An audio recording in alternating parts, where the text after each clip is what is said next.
Libro 3 Imperios del Este 16. El lugar más horrible que se pueda imaginar. Entreri se deslizó por las sombras de las entrañas de Kalimport, tan silencioso como una lechuza, planeando sobre un bosque al anochecer. Aquel era su hogar, el lugar que mejor conocía, y toda la gente que pululaba por las calles de la ciudad recordaría el día en que Artemis Entreri había vuelto a caminar junto a ellos, o tras ellos. Por eso, Entreri no podía dejar de esbozar una ligera sonrisa cuando se levantaban rumores a su paso, y los delincuentes de más experiencia contaban a los recién llegados que el rey había regresado. Entreri no dejaba nunca que la leyenda de su reputación fuera como fuese que se la había ganado e interfiriera en el modo de andar siempre alerta que lo había mantenido con vida durante todos estos años. En las calles, la fama de poder solo señalaba a un hombre como un blanco posible para aquellos ambiciosos de segunda fila que querían ganarse su propia reputación. De este modo, la primera tarea de Entreri en la ciudad, después de cumplir con sus responsabilidades ante el Bajapok, fue la de restablecer la red de informadores y asociados que lo ayudaban a mantener su rango. De hecho, tenía ya una misión importante para encomendar a uno de ellos, debido a la inminente llegada de Drizzt y sus compañeros, y sabía a quién acudir. Oí decir que habías vuelto, murmuró un tipo diminuto de aspecto infantil cuando Entreri se agachó y entró en su casa. Supongo que todo el mundo lo sabe. Entreri aceptó el cumplido con un gesto. ¿Qué ha cambiado, mi amigo Alflin? Poco, repuso Dondon, y mucho.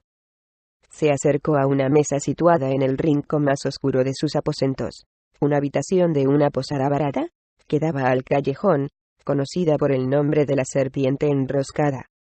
Las reglas de la calle no cambian, pero sí los personajes. Dondon apartó los ojos de un farol apagado que había sobre la mesa, para encontrarse con la mirada de Entreri. Después de todo, Artemis Entreri se había ido, explicó el Alflin, que quería asegurarse de que Entreri había comprendido bien sus palabras. La suite real tenía una vacante. Entreri hizo un gesto de asentimiento, y el Alflin se relajó, soltando un sonoro suspiro. El Baja aún controla a los mercaderes y los muelles, dijo Entreri. ¿Quién es el dueño de las calles? Pok, todavía, contestó Dondon, al menos de nombre. Encontró a otro agente en tu lugar. Una hora entera de agentes. Dondon se interrumpió un instante para reflexionar, pues de nuevo tenía que ser cauteloso y sopesar sus palabras. Tal vez sería más preciso decir que el Bajapok ya no controla las calles, pero que aún las tiene controladas. Entreri sabía, incluso antes de preguntar, a dónde quería ir a parar el pequeño Alflin. Rassiter dijo en tono serio. Hay mucho que decir sobre ese tipo, ¿y los suyos? Dondon soltó una risita, y se concentró en encender el farol. Ya vio.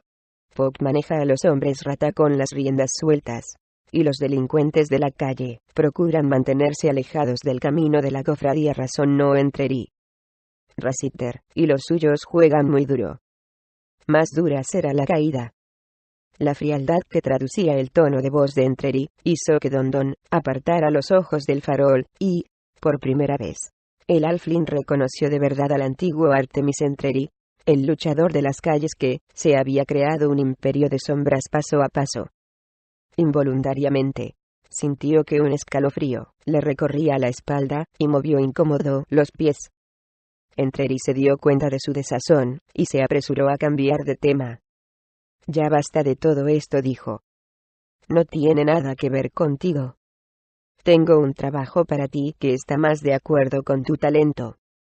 Dondon consiguió encender la mecha del farol y, a continuación, acercó una silla a Entreri, ansioso por complacer a su antiguo jefe. Conversaron durante más de una hora, hasta que el farol se convirtió en un bastión solitario frente a la insistente negrura de la noche. Luego, Entreri se levantó, salió por la ventana, y desapareció callejón abajo. No creía que Rassiter fuera tan alocado como para atacar antes de haber terminado de medir al asesino, antes de haber empezado siquiera a comprender la magnitud de su enemigo. Aún así, Entreri tampoco creía que el nivel de inteligencia de Rassiter fuera muy elevado. Sin embargo, quizá fuera el propio Entreri quien no acabara de comprender a su enemigo. No entendía quizá cómo Rassiter y sus inmundos secuaces habían llegado a dominar las calles durante aquellos últimos 3 años. Menos de 5 minutos después de que Entreri se hubiera marchado, la puerta de Don se abrió de nuevo. Y Rassiter atravesó el umbral. ¿Qué quería?, preguntó el altivo hombre rata mientras se dejaba caer en una silla, junto a la mesa. Don se apartó, incómodo, y vio que había 2 secuaces de Rassiter apostados, junto a la entrada. Aunque lo conocía desde hacía más de un año, el Halfling todavía sentía desasosiego cuando se encontraba cerca de Rassiter. «Va, ven aquí», lo acusió el hombre rata, antes de repetir la pregunta en un tono de voz más severo. ¿Qué quería? Lo último que deseaba Don era verse metido en medio de un fuego cruzado entre los hombres rata y el asesino. Pero no le quedaba otra alternativa que responder a Rassiter. Sabía que, si Entreri llegaba a enterarse algún día de ese doble juego, sus días habrían llegado a su fin. Pero si engañaba a Rassiter, su perdición sería también segura, y el método utilizado mucho menos rápido. Suspiró al pensar que no tenía otra opción, y empezó a contar la historia a Rassiter con todo detalle. El hombre rata no revocó las instrucciones de Entreri. Dejaría que Don preparara la escena tal como Entreri lo había previsto, pues, aparentemente, Rassiter creía que aquello podía reportarle beneficios. Permaneció sentado durante largo rato, rascándose su barbilla lampiña, y saboreando de antemano su fácil victoria, mientras sus dientes rotos parecían todavía más amarillos a la luz del farol. ¿Vendrás con nosotros esta noche?, preguntó al Halfling, satisfecho de haber acabado con el asunto del asesino. Hoy la luna brillará con fuerza. Pellizcó una de las sonrosadas mejillas de Don. La casa será buena esta vez. Don se apartó de aquellos dedos que le repugnaban. Esta noche no respondió, en un tono de voz excesivamente cortante. Rassiter levantó la cabeza y estudió curiosidad a Don. Siempre había sospechado que el Halfling no se sentía cómodo en su nueva posición. ¿Sería posible que aquel tono desafiante tuviera relación con el retorno de su antiguo jefe? «Búrlate de él, y morirás», afirmó Don, observando con ojos más inquisitivos aún al hombre rata. «No has empezado a comprender siquiera al hombre con quien te enfrentas», prosiguió, impasible. «Con Artemis Entreri no se puede jugar, ¿no? Si eres inteligente. Se entera de todo. Si se descubre a un Halfling rata corriendo con la manada, estaré acabado y tus planes terminarán ahí». Se incorporó. A pesar del asco que le producía aquel hombre, colocó su rostro a pocos centímetros de la nariz de Rassiter. «Acabado», repitió, «como mínimo». Rassiter saltó de la silla y ésta cayó estrepitosamente hacia atrás. Ya había oído hablar demasiado de Artemis Entreri en un solo día. Mirara a donde mirase, por todos lados encontraba unos labios temblorosos que susurraban el nombre del asesino. «No lo saben», pensó de nuevo mientras, malhumorado, se dirigía hacia la puerta.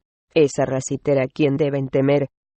Sintió la reveladora picazón en la barbilla, y, al instante, aquel abrasador hormigueo tan familiar empezó a recorrer el cuerpo.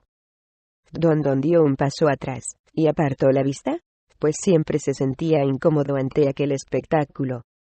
Rassiter se quitó las botas, y se aflojó la camisa y los pantalones. El pelo era ahora visible, y emergía de su piel por zonas.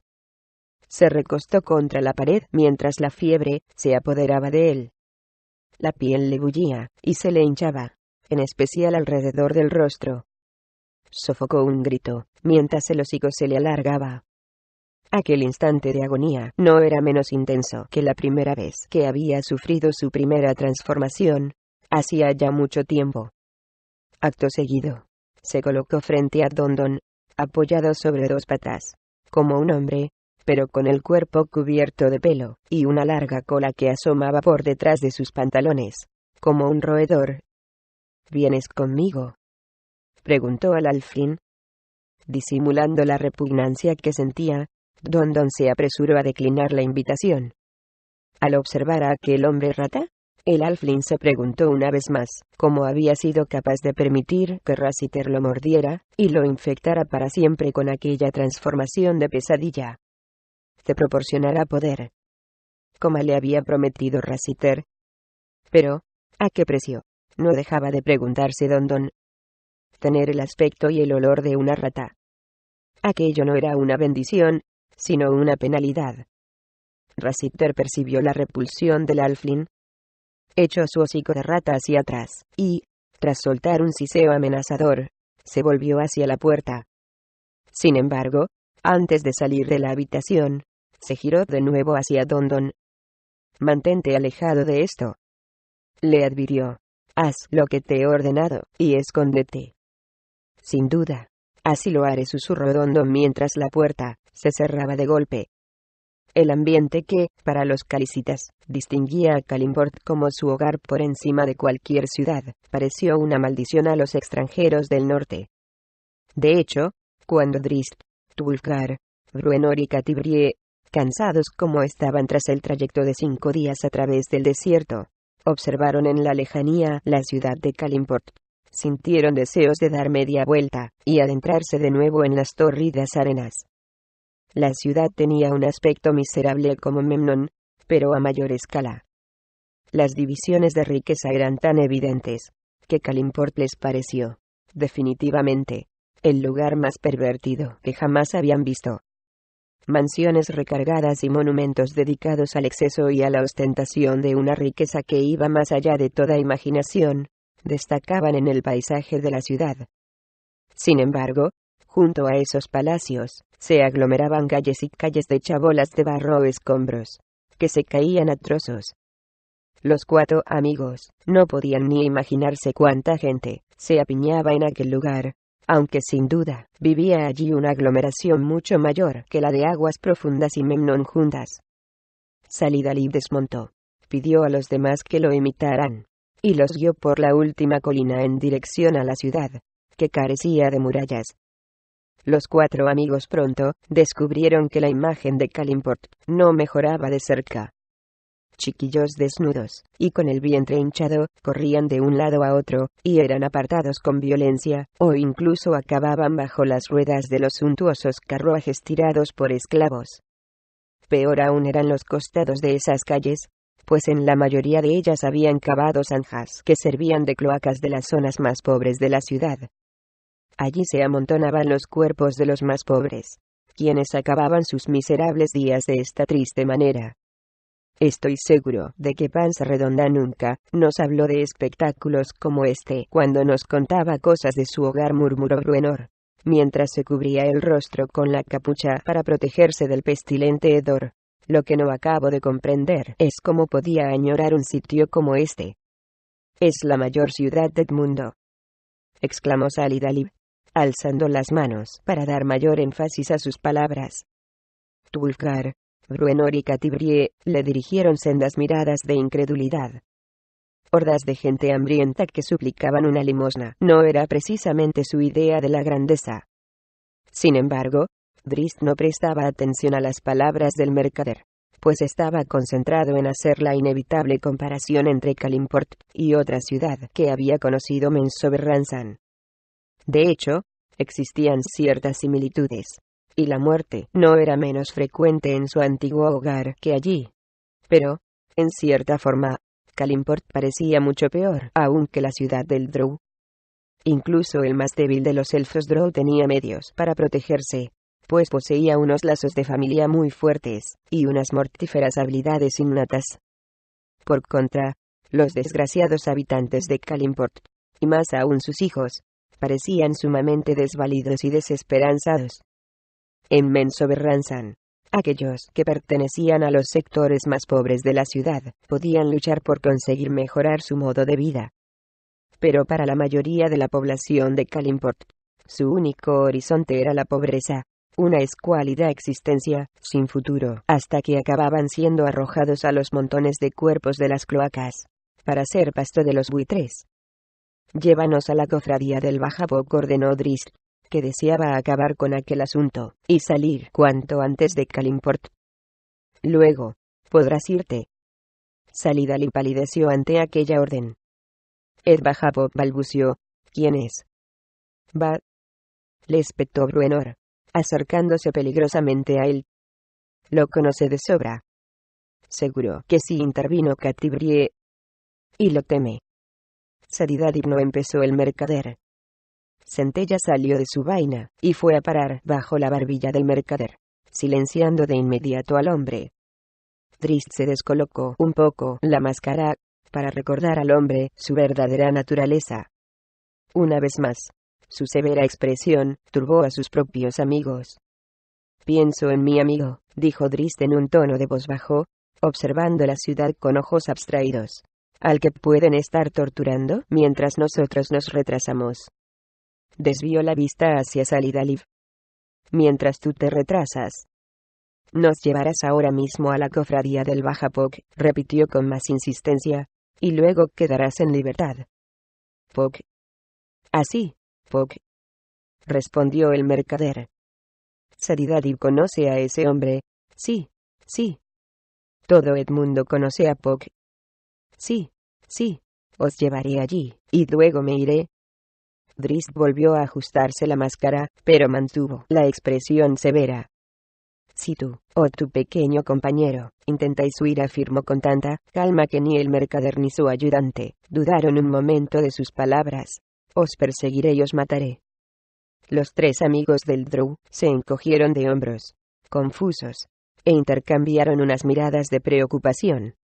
Estaban convencidos de conocer a Drist hasta la médula, pero su tono de voz era tan severo que incluso ellos se preguntaron hasta qué punto su promesa era una amenaza vacía. Para desesperación de los cuatro amigos, que solo deseaban salir de aquellas calles y alejarse de aquella fétida ciudad, les costó más de una hora de dar vueltas, y más vueltas por el laberinto que era Kalimport. Finalmente, suspiraron aliviados cuando Salidali dobló una esquina, se introdujo en la ronda del tunante, y señaló hacia una discreta estructura de madera situada en el otro extremo, la cofradía del Bajapok. Esa es la casa del Bajapok, dijo el mercader.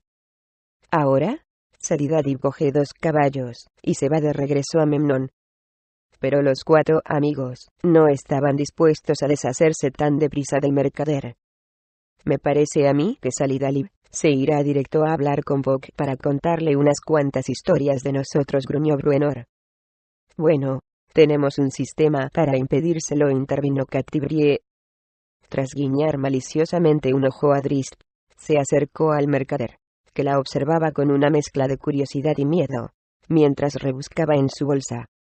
Su mirada se tornó seria de pronto, tan terriblemente intensa que Salidali se echó hacia atrás cuando la mano de la muchacha le rozó el antebrazo. «Estate quieto», le espetó Catibrie con aspereza, y el hombre no pudo resistirse al poder de su tono de voz. En la bolsa, la muchacha tenía una sustancia en polvo, parecida a la harina. Tras recitar una letanía que sonaba como un canto arcano, Catibrie trazó el perfil de una cimitarra en la frente de Salidali. El mercader intentó protestar, pero, horrorizado, no consiguió articular palabra. «¿Ahora? Para el pequeño», dijo la joven, volviéndose hacia el ayudante de Salidali. El goblin pegó un brinco, y trató de escabullirse, pero Wulfgar lo cogió con una mano, y se lo acercó a Catibrie, apretándolo cada vez con más fuerza hasta que el diminuto ser dejó de sacudir las piernas. Catibrie volvió a realizar el ritual, y se volvió hacia Drist. «Ahora están unidos a tu espíritu», afirmó. «¿Los percibes?» Drist, que había comprendido enseguida la treta, asintió con el rostro muy serio, y desenfundó con lentitud las cimitarras. Salidali palideció, y estuvo a punto de desmayarse, pero Bruenor, que se había acercado para ver lo que hacía su hija, se apresuró a sostener al aterrorizado hombre. «Ahora podéis dejarlos marchar». «El hechizo ya ha sido realizado», dijo Catibrie a Wulfgar y Bruenor. «A partir de ahora, el Drow percibirá vuestra presencia», añadió mirando a Salidali y su goblin. sabrá si os habéis quedado o si os habéis ido. Si permanecéis en la ciudad, y si tenéis deseos de hablar con el Bajabok, el Drow lo sabrá, y os seguirá, hasta daros casa. Se detuvo un instante, para que ambos comprendieran a la perfección lo que se les avecinaba en caso de desobedecer. Y os matará lentamente, concluyó. Entonces, coged vuestros jorobados caballos, y marchaos. Rugió Bruenor. Si volvemos a ver vuestras malolientes caras de nuevo, el Drow tendrá que afilar sus cuchillos. Antes incluso de que el enano hubiera acabado de hablar, Salidalib y el goblin ya habían recogido sus camellos, y se habían alejado de la ronda del tunante, de regreso al extremo norte de la ciudad. Cruzarán corriendo el desierto. Se rió Bruenor cuando se hubieron marchado. Un truco estupendo, muchacha. Drist señaló el cartel de una posada, el camello hablador, situada en mitad de la callejuela que bajaba. Conseguida alojamiento, dijo a sus amigos. Yo los seguiré un rato para asegurarme de que abandonan realmente la ciudad. Perderás el tiempo, le gritó Bruenor cuando se alejaba. O la muchacha los ha hecho picar espuelas, o soy un gnomo barbudo. Pero Drist ya se había adentrado en silencio en el laberinto de calles de Kalimport. Tulkar, a quien el truco había pillado por sorpresa, y no estaba seguro de lo que había ocurrido en realidad, observó con recelo a Catibrie. Bruenor captó la mirada aprensiva del bárbaro. Toma buena nota, muchacho, se burló el enano. Sin duda, la chica tiene una faceta desagradable que no querrás que se vuelva contra ti. Para divertir a Bruenor, Catibrie le siguió el juego, y observó al enorme bárbaro con los ojos entornados. Tulkar dio un paso atrás con cautela. Magia de magos, se rió ella. Me contará los detalles cuando estés embobado con los encantos de otra mujer. Se dio la vuelta lentamente, sin apartar la mirada de los ojos del bárbaro, hasta que hubo dado 3 pasos en dirección a la posada que Drist les había indicado. Bruenor se puso de puntillas, y dio unas palmadas a Wulfgar en la espalda, antes de echar a andar tras Catibrie. Una muchacha estupenda. Bromeo. Pero ten cuidado, y no la hagas encolerizar. Wulfgar sacudió la cabeza para despejarse y se obligó a soltar una carcajada, mientras se recordaba que la magia de Catibrie había sido tan solo un truco para atemorizar al mercader. Sin embargo, la mirada de la joven mientras continuaba con la comedia y su intensa fuerza se quedaron grabadas en su memoria. Caminaba hacia la ronda del tunante sumido en estos pensamientos, y sintió a la vez un escalofrío y un suave cosquilleo en la espina dorsal. El sol estaba ya medio hundido en el horizonte cuando Drist regresó a la ronda del tunante. Había seguido a Salidalib y a su ayudante hasta el desierto de Kalim, a pesar de que el frenético ritmo del mercader no dejaba dudas de que no tenía la más mínima intención de regresar a Kalimport. Aún así, Drist no quería correr riesgos. Estaba demasiado cerca de Regis y de Entreri. Con la máscara puesta, disfraz con el que ya empezaba a sentirse cómodo, se introdujo en la posada del camello hablador, y se acercó a la mesa del posadero.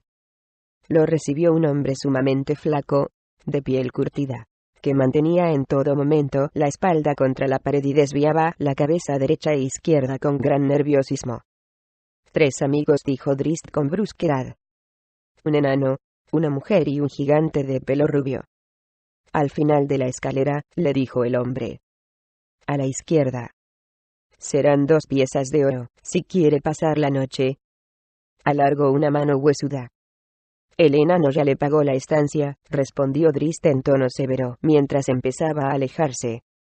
Para él, la joven, y el gran, empezó el posadero, agarrando a Drist del hombro. Sin embargo, al mirar los ojos color despliego del elfo, el hombre se quedó lívido. Sí, pagó por los 4, murmuró, atemorizado. Lo recuerdo. Sí, por los 4. Drist se encaminó hacia la escalera, sin pronunciar palabra. Encontró las 2 habitaciones, una frente a la otra, en el extremo más alejado del edificio. Se dispuso a reunirse con Wulfgar y Bruenor, y tomarse un breve descanso. con la esperanza de estar de nuevo en la calle en cuanto cayera la noche, momento en que era más probable encontrar a Entreri. Pero, en vez de sus amigos, encontró a Catibrie en el umbral que, al parecer, estaba esperándolo. Lo hizo entrar en su habitación, y cerró la puerta a sus espaldas. Drizzt se sentó en el extremo de una de las dos sillas que había en el centro de la estancia, y empezó a tamborilear con los pies en el suelo. Catibrie lo examinó detenidamente mientras andaba a su alrededor para sentarse en la otra silla. Conocía a Drizzt desde hacía muchos años y nunca lo había visto tan agitado. «Pareces estar a punto de destrozarte a ti mismo en pedazos», dijo. Drizzt le dirigió una fría mirada, pero Catibrie soltó una carcajada. «¿Tienes la intención de pegarme un puñetazo?». La pregunta hizo que el drow se recostara en la silla. «Y quítate esa máscara estúpida», le regañó Catibrie. Drizzt levantó una mano, pero titubeó. «Quítatela», ordenó Catibrie, y el drow obedeció, sin pensárselo dos veces. «Parecías muy serio en la calle. Antes de marcharte», comentó Catibrie en un tono de voz más suave. «Teníamos que asegurarnos», replicó Drizzt con frialdad. «No confío en Salidaliv».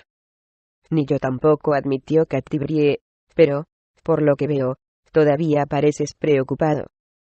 «Fuiste tú quien utilizó el truco de la magia», le espetó Drizzt, a la defensiva.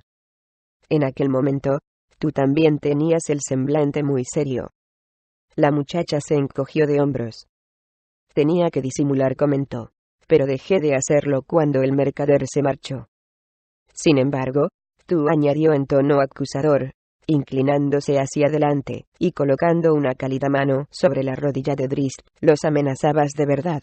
Querías luchar». Drizzt estuvo a punto de apartarse bruscamente de ella, pero al comprender la veracidad de sus observaciones, se obligó a sí mismo a relajarse, y a aceptar aquella mano amistosa. Aún así, desvió la vista, pues no se veía capaz de suavizar la dureza de su rostro. «¿Qué ocurre en realidad?», susurró Catibrie. Drizzt desvió la vista hacia ella, y recordó todos los momentos que habían pasado juntos en el Valle del Viento Helado. Al ver su sincera preocupación, el elfo rememoró la primera vez que se habían visto, y como, en aquel momento, la sonrisa de la muchacha, porque entonces Catibrie era apenas una adolescente, había hecho renacer en el marginado y descorazonado drow una nueva esperanza para proseguir su vida entre los habitantes de la superficie. Ella lo conocía mejor que cualquier otra persona, y sabía qué cosas le importaban de verdad, qué cosas hacían que su estoica existencia fuera soportable. Solamente ella sabía ver los miedos que se ocultaban debajo de su piel oscura, la inseguridad que se escondía tras su mano experta con la espada. Entreri, respondió quedamente el drow. ¿Quieres matarlo? Tengo que hacerlo. Catibrie se recostó hacia atrás para meditar sus palabras. Si tienes que matar a Entreri para liberar a Regis, dijo al fin, y para impedir que pueda herir a alguien más, te diré de todo corazón que lo considero correcto. Volvió a inclinarse hacia adelante, acercando su rostro al de Drizzt. Pero si pretendes matarlo para demostrar lo que vales tú mismo, o para negar lo que él es, entonces con toda sinceridad, sentiré lástima por ti. Si hubiera abofeteado a Drizzt, habría conseguido el mismo efecto. El drow se puso en pie de un salto, y ladeó la cabeza, con las facciones contraídas por la rabia. Dejó que Catibrie continuara, porque no podía negar la importancia de las percepciones de una persona tan observadora. Es cierto que el mundo no es justo, amigo mío. Es cierto que, si medimos las cosas con el corazón, lo tuyo ha sido una equivocación.